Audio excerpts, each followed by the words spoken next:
Nah, ketika Fatihah itu sebegitu keramatnya, sebegitu topnya, itu setan rapat, singkat cerita itu yang tadi dipimpin oleh iblis yang sedang terkapar apa? Terus tali obatnya nggak ada, cuma dia shock karena ada surat yang turun yang melafatkan itu pasti selamat dari apa? Neraka. Nah ini gimana saran Anda? Terus sarannya adalah bikin orang-orang itu lupa, tidak baca Fatihah. Nah ini rapatnya iblis. Idzabu wajtahidu hatta tufilu qulubahum hatta la yaqulu hadis surah. Kala yuksiru qiraataha wa la yakunu lahum ajrun wa thawabun bal yakunu lahum adzabun wa iqabun. Kemudian yang terakhir saya beri ijazah tentang Al-Fatihah ya, karena ini surat yang populer. Kalau saya ijazahi Quran 30 juz pasti sampean enggak hafal. Atau ijazah surat Baqarah. Kalau mau Baqarah mau. Ijazahi surat Baqarah mau 2 juz setengah. Mau Mas Asep? Ya Fatihah aja yang gampang ya. Nah, ya kulhu Fatihah ini paket ringan ini. Tapi pahalanya apa? Besar. Ini beda ya, artinya selama ini mungkin Anda baca tapi monoton ya. Tapi ini saya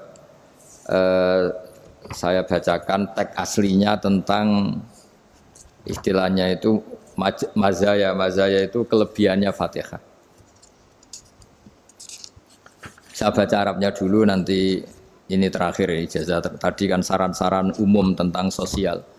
Ya, pokoknya jadikan kebaikan itu punya nilai sosial yang baik lah. Jadi nanti orang yang nggak amanah nggak laku, ya calon bupati, gubernur, presiden yang nggak amanah juga nggak laku. Begitu juga kiai yang tidak amanah juga nggak laku, suami yang nggak amanah juga nggak laku, istri yang nggak amanah juga. Sehingga kebaikan ini jadi nilai sosial yang dalam tanda kutip sudah keniscayaan. Yang diinginkan Allah itu seperti itu, bukan kebaikan yang dipaksakan karena kekuatan negara. Maksudnya kalau bisa kebaikan itu tidak usah dipaksakan. Memang sudah satu kebutuhan. Kayak cerita-cerita di negara maju itu, bahkan apapun jatuh itu nggak ada yang ngambil apa itu. Makanya gambarannya Mekah Madinah kan gitu kan, barang jatuh nggak ada yang berani apa ngambil itu, saking sudah jadi sistem. Sehingga banyak negara di Eropa itu yang sampai nggak punya tentara, nggak punya polisi karena kebaikan itu sudah. Nah kita kan masih capek, polisinya aja capek apalagi masyarakatnya, karena ya kebaikan itu belum jadi nilai bersama. Nah kita selain ditopang negara, ada polisi, ada tentara, itu kita usahakan kebaikan itu jadi nilai bersama. Tadi wa'tamiru bainakum bima'ruf. Dan kita punya reputasi yang bagus dalam bab ini. Saya masih ingat kecil saya itu yang jilbaban hanya keluarga kiai, sekarang rata-rata masyarakat itu jilbaban.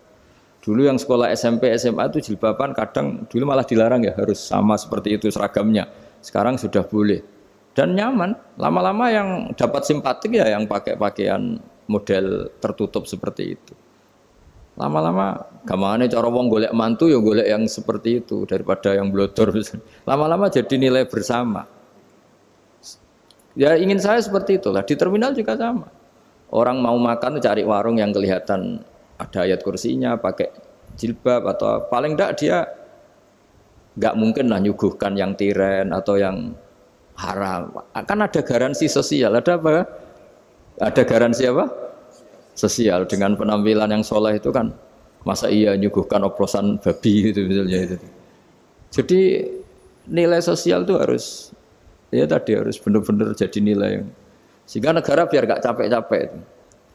Polisi juga gak capek kan karena tugasnya corong Jawa mau ngawat-ngawati tok, tapi sudah tidak perlu tegang karena kebaikan sudah jadi nilai bersama. Ya ingat-ingat ya ayatnya tadi wa'tamiru bainakum bima'ruf. Jadi kebaikan itu harus jadi nilai bersama. Iktimar itu menjadi urusan bersama. Makanya kalau kita rapat besar disebut apa? Muktamar. Muktamar itu urusan bersama. Ya tadi imamnya sholat juga menopang Gojek karena enggak lama-lama nopang Grab, nopang Kernet, nopang penjaga Indomaret, penjaga bensin, pom bensin. Lah dia hanya punya waktu 5 menit terus imamnya baca Baqarah kan. Iya imamnya mursyid, mungkin dia tambah lama tambah dapat aplaus dari muhibbinnya, tapi makmumnya Dia tambah lama dapat penghormatan dari pecintanya, tapi kitanya wah khusyuk wali kan dia dapat status naik lah, kita yang sudah tidak ikut jadi wali diganggu apa pekerjaannya. Kalau ada imam seperti itu sampai mufarokoh saja, niat ya Allah sampai sini saja saya makmum orang itu, silakan orang itu punya urusan sendiri dengan jenengan ya sudah, atau salib saja apa. Nah, itu boleh kalau dalam fikih namanya apa, mufarokoh. Mufarokoh itu niat, tapi kamu jangan langsung selonong mufarokoh, niat dulu pamit sama Allah bahwa sekarang mau mufarokoh. Ya, tapi ya jadi sholat yang aneh kan, imamnya masih rukuk, kamu terus sujud, terus apa-apa selesai ya. Mungkin dalam pandangan itu orang lain ini maksudnya makmum gimana ini kok begini. Tapi sudahlah Allah Maha tahu. Insya Allah dimaklumi. Ya saya baca tentang Fatihah ya, karena sampean pasti sering baca Fatihah. Supaya apa sekaligus jadi jimat lah gitu. Jadi kalau kamu sering di jalan-jalan yang mungkin sepi atau mungkin kan tidak semua teman Grab itu nasibnya bagus yang di Semarang Jogja. Mungkin yang di Kalimantan di Papua kan ada yang 10 kilo gak ketemu rumah, ya kan? Ya lihat di TV-TV itu kan kasihan kan. Sudah 10 kilo gak ketemu rumah, penumpangnya kewekar preman tuh kan. Ini makan orang enggak kan gitu. Kan ujiannya dua. Kalau penumpangnya cantik itu ya kecoba syahwat, kalau preman takut. Jadi orang itu selalu ujian itu. Sing sedengan itu kan jarang orang itu. Jadi kalau penumpangnya perempuan cantik ujiannya itu syahwat, kalau preman ujiannya ketakutan. Kalau orang yang lemah bawa uang ujiannya kamu ingin garong. Jadi hidup itu memang semuanya ujian. Liyabluwakum ayyukum ahsanu amala. Makanya saya sering ditanya oleh teman-teman, Gus, nah ujiannya kenal wong wedok elek piye? Sama. Kenal wong ayu ujiannya syahwat, kenal wong elek ujiannya ngenyek, itu sama-sama dosa. Syahwat ya dosa, ngenyek juga dosa. Welek keriting untune metu ya dosa ngomong gitu. Kadang-kadang orang berpikir enak kancanan wong elek gak dosa. Kata siapa kancanan wong elek itu ya dosa karena bawaannya ngenyek. Ngenyek itu menyepelekan itu. Makanya saya itu ya nggak mau berteman sampean. Nanti kan bawaannya ngenyek atau seneng ya enggak tahu saya. Ya sudah ada takdir saja kalau ketemu ya tak ulang ngaji gitu. Tapi ini ngaji terakhir, setelah ini ngaji biasa aja enggak usah resmi gini. Ngaji kok resmi aneh. Pokoknya nanti suatu saat kalau pandemi sudah berlalu saya akan ngaji Rebona, lalu ini ngaji. Ini ngaji yang kurang bagus karena ngatur kiai kurang berkah ini. Nanti tapi ya lumayan lah masih mau ngaji. Ngaji kok tanggal ini jam ini. Sekarang suatu saat kamu tak panggil, Mas Wahyu datang ke sini jam ini tidak mesti bisa. Mungkin pas ada acara apa, oh, maaf ke sini pas ngecek pas apa. Gitu. Jadi ya sudah tapi tak maafkan enggak apa-apa. Takdir ya. Tak bacakan supaya sampean tahu keramatnya bismillah. Nah, sebelum saya bacakan bismillah Fatihah, tak beritahu tentang ilmu tafsirnya karena ini penting sekali. Fatihah itu dawuhnya Allah, tentu itu dawuhnya Allah. Saya ulang lagi itu kalamullah. Tapi yang sudah diberikan kesampaian ke kita semua. Sehingga seakan-akan itu menjadi dawuhnya kita ke Allah. Jangan salah loh ya. Fatihah itu dawuh Allah tapi sudah diberikan ke kita. Sehingga posisi kita itu yang punya itu. Nah kenapa ini perlu dijelaskan? Karena nanti ada kalimat iyyaka na'budu wa iyyaka nasta'in. Kalau itu masih kalam Allah, berarti Allah ngomong ke kamu, ngendikan ke kamu, kepadamu aku menyembah. Masa Allah menyembah kamu? Nah sehingga ilmu tafsir itu menyelesaikan itu dulu ya. Saya ulang lagi ya, sebelum sampean sering baca Fatihah, aku yakin ya sering baca. Tapi barokahnya tidak paham itu tidak pernah janggal. Enggak paham itu ya penting supaya tidak iskal, tidak janggal. Sebetulnya di kalimat itu ada yang janggal. Kalau Fatihah itu kalimatnya Allah atau kalam Allah, bagaimana dengan kata-kata iyyaka na'budu? Masa Allah ngendikan ke kita, kepadamu kami menyembah. Masa Allah menyembah kita? Maka penyelesaiannya secara ilmu tafsir gimana? Semua ulama mengatakan, bukan satu dua, semuanya mengatakan di Fatihah itu semuanya diberi kawalan kalimat.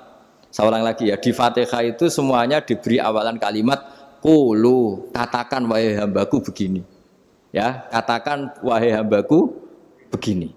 Nah, begini ini pelajaran dari Allah yang sudah diberikan ke kita. Terus kita mengatakan bismillahirrahmanirrahim, alhamdulillahirabbil, termasuk kita mengatakan iyyaka na'budu wa iyyaka nasta'in. Jangan bayangkan Allah ngendikan ke kita. Kalau Allah ngendikan kita berarti gini, hei wahyu, ihdinas siratal mustaqim, tunjukkan saya jalan yang benar. Nah nanti kamu terus, ya Allah, Anda aja minta tolong saya minta tolong siapa kan? Jadi panjang kan? Ya, saya ulang lagi ya. Jadi itu di Ulumul Quran diterangkan gimana? Sebelum baca Fatihah, ya. Fatihah itu kalamullah, ngendikane Allah, tapi yang sudah diajarkan ke kita dan sudah milik kita, sehingga kalimat itu menjadi milik kita. Tapi ya kalamullah, tetap kalamullah, tapi sudah menjadi milik kita. Sudah paham ya? Ya pinter nah. Ya, karena kalau tanpa penjelasan seperti ini, Anda akan iskal. Bagaimana Allah iskal itu janggal? Bagaimana Allah mengatakan iya anak butuh? Kan jadi aneh ya? Ya, jadi tak jelaskan secara ilmiah ya. Jadi kata ulama-ulama tafsir, ayat-ayat Quran seperti ini sebetulnya dimulai dari qulu apa? Meskipun enggak dilafatkan. Itu kan sama dengan qul huwallahu ahad Muhammad, katakan kalau Tuhan itu satu. Ya namanya Quran itu kan kalam Allah, membina nabinya, membina umatnya. Makanya dikatakan atau enggak, di sini tersembunyi kata qulu, katakan. Ya, jadi ya ibarat apa itu? Kamu ngajari anak kamu lah, panggil jenengan bapak kulo. Itu maksudnya anak itu, kalimat itu kalimat kamu, tapi kamu ajarkan ke anak kamu. Terus anak kamu bilang, Pak jenengan bapak kulo. Nah, ketika kamu mengatakan jenengan, bukan kamu mengatakan jenengan anakku, berarti anakmu itu bapakmu, kan rujuk kan? Anak kamu ajari jenengan bapak kulo, kamu engkau bapak saya. Terus anak kamu mengulang jenengan atau kamu bapak saya. Berarti itu kalimat yang kamu ajarkan, tapi sekarang sudah milik anak kamu. Kalau itu kalimat kamu kan lucu, masa anak kamu bilang bapak. Nah itu seperti itu. Jadi ulama memberi solusi atau jawaban iya karena abudu. Ya itu sebelumnya ada kata-kata qulu, katakan wahai hambaku, hubungan kamu dengan saya adalah katakan iya karena butuh wa iya karena nasta'in. Terus hubungan kamu dengan saya katakan juga dalam doamu ihdinas siratal mustaqim. Jelas ya, jadi itu kalam Allah yang sudah milik kita karena diajarkan Allah untuk kita. Dong ya? Ya dong, gak jelas gak. Tapi bagus, gak jelas itu bagus. Kalau kamu jelas gak jadi digrab, jadi gubernur. Min azimi fadliha kasratu asma'iha wa fadail ukhra. Ini cerita dramatisnya surat Al-Fatihah.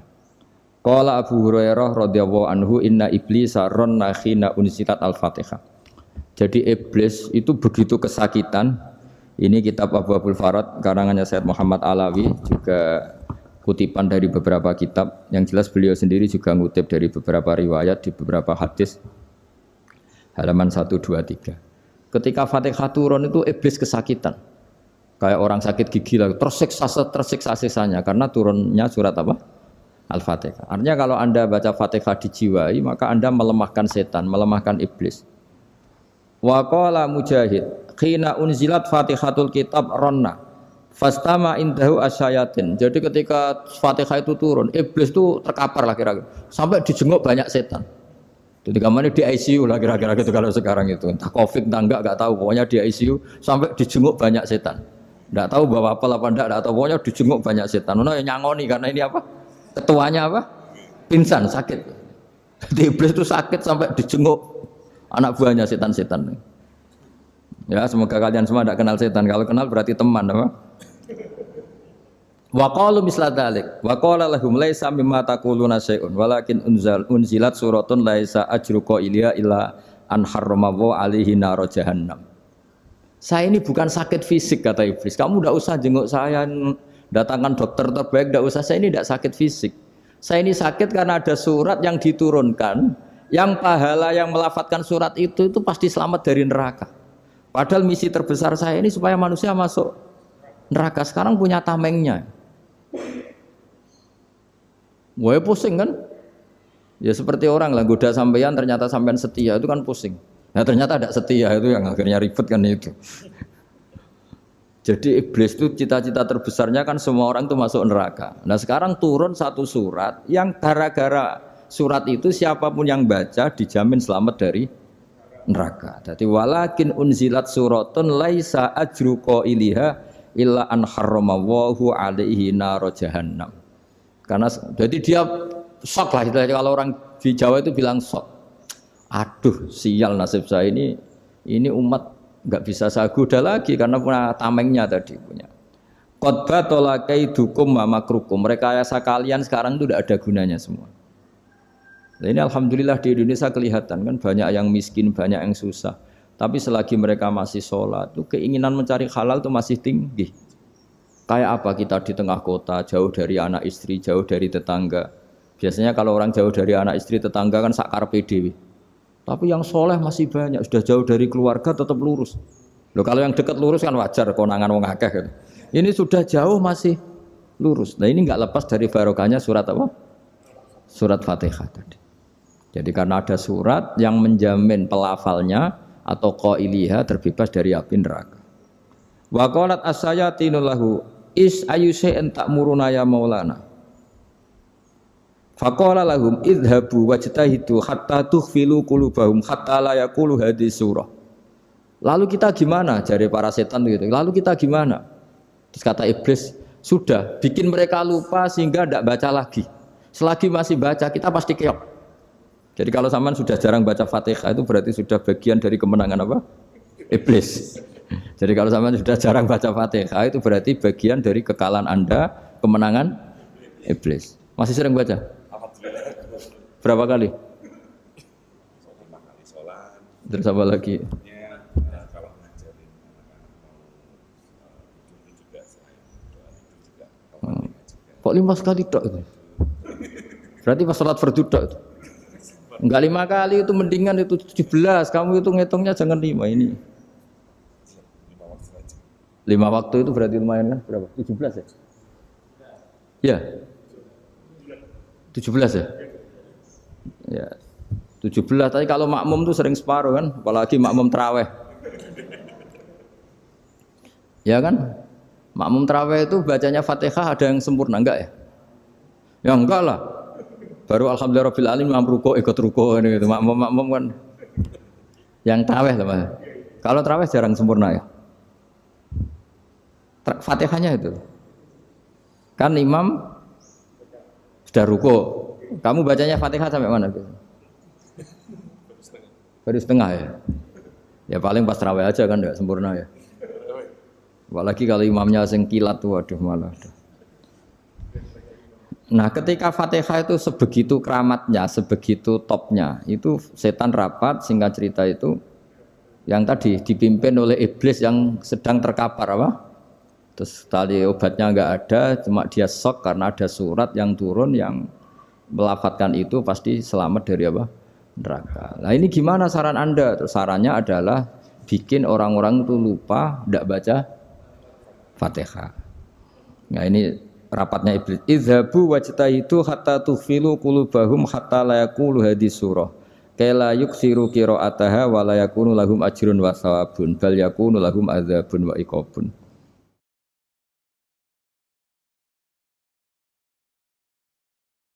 Jadi saya mohon selama ini Anda sudah baca, tapi mungkin hanya rutin saja. Napa rutin saja? Tapi barokahnya ngaji ini kamu punya kekuatan atau punya semangat membaca karena ini surat yang luar biasa. Ibarat gini, kalau sampean tanya, saya juga sering mikir, masa Gus hanya surat kok punya kekuatan seperti itu?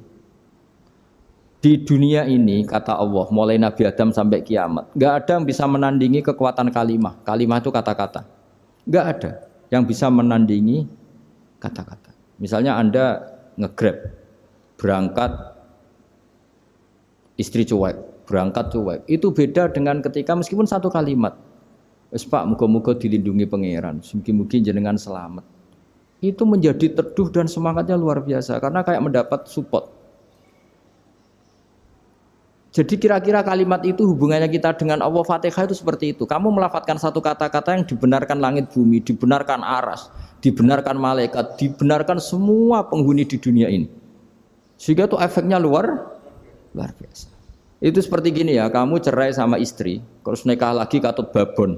10 tahun anak kamu dididik ibunya benci kamu. Dan memang Anda layak dibenci. Dididik. Dan sampai nggak pernah manggil kamu Pak. Suatu saat, kamu tentu rindu kan, ingin dipanggil Bapak oleh anak kamu. Suatu saat anak ini manggil kamu Pak E. Wah itu senengnya bukan main. Hanya sebuah kata-kata. Makanya kadang-kadang orang itu tanya sama kiai, ijazah lafadz ini gunanya apa sih? Itu ijazah-ijazah itu untaian kata-kata. Yang kata-kata ini dibenarkan langit dan bumi dan aras dan para malaikat sehingga efeknya itu luar. Nah ibarat seperti itulah. Kamu melafadzkan Fatihah itu melafadzkan kata-kata yang dibenarkan Allah dan Rasul dan semua malaikat, semua penghuni langit. Maka ini efeknya pasti luar. Nah di sini lah orang-orang dulu itu tahu keramatnya itu sehingga ketika melawan Belanda, melawan Jepang dulu itu kalimat-kalimat itu menjadi mantra yang luar biasa. Doa yang luar biasa. Tapi di era modern karena orang sudah tidak ngerti itu, dianggap itu mantra, jimat, khurafat, bid'ah, waduh ribet menemal. Sebetulnya tidak seperti itu. Memang kata-kata ini kekuatannya luar biasa. Sama kesakitan hati kamu juga karena itu. Ngojek wangilan. Lha Pak di bojo kok kowe gagah tok kere. Wah, iku seling terus mesti. Padahal kalimat itu kan tidak melukai secara fisik, tapi apa kerjanya sesuk saras-sarasen. Karena terus dengan pengadilan seperti itu kan, ngapain kerja demi perempuan yang seperti ini? Lagi-lagi kata-kata ini luar.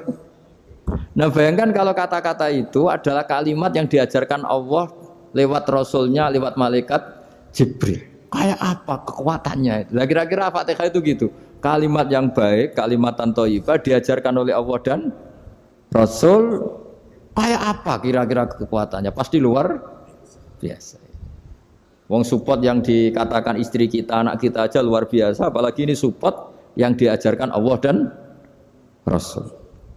Ya makanya saya mohon kalau baca Fatihah, baca kalimat-kalimat thayyibah ketika sholat itu dijiwai.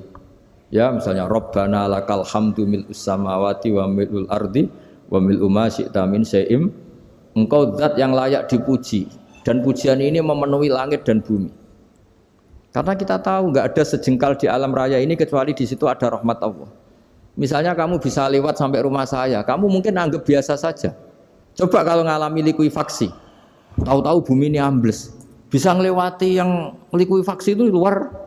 Tanyakan orang pernah ngalami likuifaksi di Sulawesi, itu melihat bumi bisa diinjak nggak ambles itu, wah luar. Nah, sampean nggak ngalami itu sehingga lewat bumi ya biasa aja. Coba kalau ngalami seperti tidur, ya biasa aja. Coba kalau ada gempa, bahwa bumi tenang ini sudah nikmat yang luar biasa. Masa kamu ngaku nikmat nunggu digituin? Ya kan? Nah, makanya baca Fatihah dijiwai lah, bahwa ini kalimat yang luar biasa. Nah, saya teruskan ya. Warwa Muslimun fi sahihihi an Ibnu Abbas radhiyallahu anhuma annahu qala bainama Jibril alaihi salam qaidun dan Nabi itsami anaqidan min fawqih farafa'a ra'sahu faqala hadza babun minas sama futihal yawma lam yuftah qaddu ilal yaum fanazala minhu malakun faqala hadza malakun nazza ilal ardi wa lam yanzil qaddu ilal yauma fasallim waqal absyir binuraini qad uti tahuma lam yu'tahuma nabiyyun qablak Fatihatul kitab wa khawatimu suratil Baqarah. Jadi suatu saat Jibril ini jagongan kira-kira gitu sama Rasulullah. Tahu-tahu langit itu gemuruh. Langit gemuruh kata Jibril terus semuanya ngangkat kepala ke langit. Ini pintu langit baru ini dibuka, yang sebelumnya tidak pernah dibuka seperti ini. Turunlah malaikat, yang malaikat ini pun malaikat spesial yang enggak malaikat murahan lah kira-kira gitu, yang enggak pernah turun ke bumi kecuali juga saat itu. Dengan penyambutan yang luar biasa, dengan semuanya tidak pernah terjadi. Hanya karena bahwa surat Fatihah. Jadi ini surat yang luar biasa, pengawalannya lewat malaikat yang spesial enggak pernah turun di bumi kecuali saat itu. Penyambutannya juga enggak pernah seperti itu, baru seperti itu. Jadi semuanya itu spesial. Nah, kenapa ini spesial? Karena di situ ada isi puja-puji kepada Allah Subhanahu wa taala. Ada ikrar kita, alhamdulillahirabbil alamin, arrahmanirrahim. Ikrar ini penting. Kalau contoh paling gampang gitulah. Kamu punya istri selama ini cerewet terus. Suatu saat ngomong, Pak, tak angen-angen ra ono wong lanang koyo sampeyan. Wah, itu langsung tidak ada lelaki sebaik engkau. Itu sama senengnya, masya Allah. Karena ada ikrar dari seorang istri ke kamu. Nah, bayangkan kalau ikrar kita sebagai hamba diakui oleh Allah Subhanahu, maka ikrar ini akan dicatat sebagai kebaikan kita yang kita panen nanti di akhirat. Karena ada ikrar. Kita ikrar bahwa alhamdulillah rabbil alamin. Kita ikrar ar-rahmanir rahim. Kita ikrar maliki yaumiddin. Kita ikrar iyyaka na'budu wa iyyaka nasta'in. Sampean misalnya jadi orang Indonesia, ketemu orang Indonesia yang makmur di Jerman, terus lupa Indonesia. Kamu orang Indonesia? Enggak, saya ada orang Indonesia. Mangkel gak kira-kira? Mangkel. Karena salah ikrar kan gitu. Ya, jadi saya mohon jangan anggap kalimat itu hal yang biasa, tapi luar biasa. Nggih, ngoten mawon. Assalamualaikum warahmatullahi wabarakatuh.